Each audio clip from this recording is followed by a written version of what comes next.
Assalamualaikum, halo 5C, masih tetap semangat ya? Untuk hari ini kita mau belajar tentang komik serta cara menentukan ide pokok. Nah sekarang kalian perhatikan kedua gambar berikut ini. Kedua contoh gambar ini merupakan contoh dari komik. Komik adalah gambar yang bersifat lucu dan umumnya mudah untuk dipahami. Coba kalian perhatikan nak ya, di situ gambar contoh dari komik. Cerita dalam komik disajikan dengan adegan beberapa gambar yang disusun secara berurutan. Perhatikan contohnya ya, di sana ada gambar serta kata-katanya. Nah, kata-kata yang ada di dalam komik itu memiliki fungsi. Fungsinya adalah untuk menjelaskan, melengkapi, serta memperdalam penyampaian gambar. Kemudian kata-kata yang ada di dalam komik itu berada di dalam balon-balon kata. Nah contoh balon-balon kata itu seperti itu nak. Fungsi dari balon kata atau balon ucapan itu adalah untuk menampilkan kata atau kalimat yang akan disampaikan oleh tokoh yang ada di dalam komik.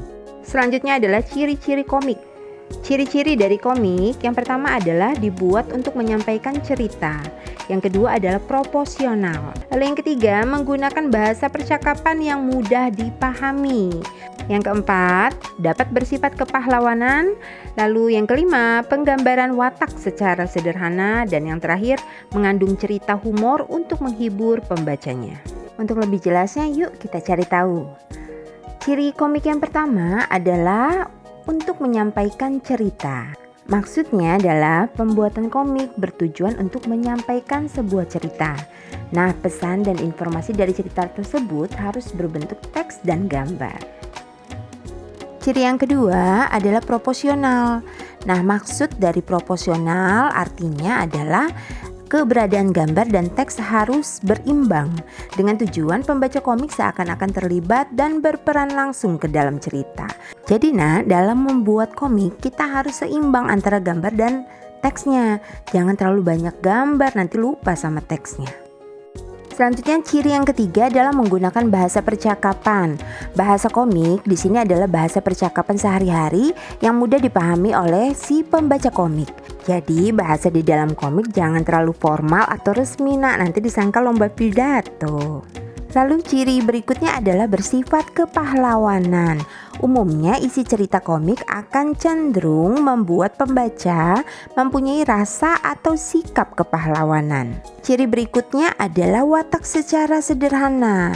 Maksudnya penggambaran watak atau tokoh dalam komik dibuat secara sederhana agar pembaca mudah memahami isi cerita dan menangkap pesan yang akan disampaikan dalam cerita. Dan ciri yang terakhir adalah menyediakan humor. Maksudnya adalah kata komik itu artinya adalah jenaka. Nah, humor dalam komik disajikan secara lugas, tidak bertele-tele atau berbelit-belit, sehingga akan mudah dipahami pembaca dan biasanya humor yang disajikan sering terjadi dan ada di masyarakat. Nah, itulah penjelasan ciri-ciri dari komik. Nah, selanjutnya kita akan belajar bagaimana sih langkah-langkah dalam membuat komik. Yang pertama adalah kita harus menentukan tema dan judul komik yang akan kita buat. Lalu yang kedua membuat sketsa atau istilahnya adalah sketching. Lihat di sana contohnya itu yang disebut dengan sketsa ya. Kemudian setelah sketsanya selesai kita memberikan tinta atau istilahnya inking ya. Tujuannya adalah agar gambar sketsa itu terlihat lebih tegas. Yang keempat, memberi warna atau istilahnya coloring. Tujuan memberi warna agar gambarnya terlihat lebih menarik. Lalu yang terakhir, yang kelima adalah membuat teks atau lettering yang sesuai dengan gambar yang sudah dibuat. Sudah paham ya nak? Nah waktunya untuk mencoba di rumah. Tugas untuk kalian adalah membuat komik karyamu sendiri ya, dengan langkah-langkah yang sudah diajarkan tadi. Kemudian kalian foto dan kirimkan ke Miss Eva. Selanjutnya kita lanjutkan ke bahasa Indonesia yaitu menentukan ide pokok. Nah kalian siapa yang masih ingat apa yang dimaksud dengan ide pokok? Ide pokok adalah ide atau gagasan yang menjadi dasar atau pokok pengembangan sebuah paragraf. Fungsi dari ide pokok sendiri adalah untuk mengembangkan paragraf. Nah, bagaimana cara menentukan ide pokok? Yang pertama adalah kita membaca kalimat dalam paragraf satu persatu. Yang kedua adalah menentukan inti paragraf atau ide pokok atau pikiran utama. Cara menentukan ide pokok paragraf. Yang pertama, kita bisa ambil langsung dari kalimat utama. Biasanya ini untuk soal yang merupakan pilihan ganda. Lalu yang kedua adalah menyingkat atau meringkas kalimat utama. Dan yang terakhir adalah membalik kalimat utama. Agar lebih paham, kalian perhatikan contoh berikut. Nah, kalian perhatikan di sana ada paragraf ya. Isi paragrafnya itu adalah kurang tidur dapat berakibat buruk bagi tubuh. Tubuh harus beristirahat setelah seharian beraktivitas. Jika kurang tidur, kekebalan tubuh bisa berkurang. Tidur yang tidak cukup juga bisa berakibat kurangnya konsentrasi saat belajar maupun bekerja. Wajah pun tampak tidak cerah dan kurang bersemangat jika kurang tidur. Setelah kita membaca satu persatu kalimat tadi, kita cari kalimat utamanya yang mana? Ya, ada di awal paragraf, yaitu kurang tidur dapat berakibat buruk bagi tubuh. Itu merupakan kalimat utama. Nah, untuk cara yang pertama adalah kita ambil langsung kalimat utama itu menjadi ide pokok. Maka ide pokoknya adalah kurang tidur dapat berakibat buruk bagi tubuh. Kemudian cara yang kedua kita akan meringkas atau menyingkat kalimat utamanya. Kalian lihat masih dengan paragraf yang sama tadi ya.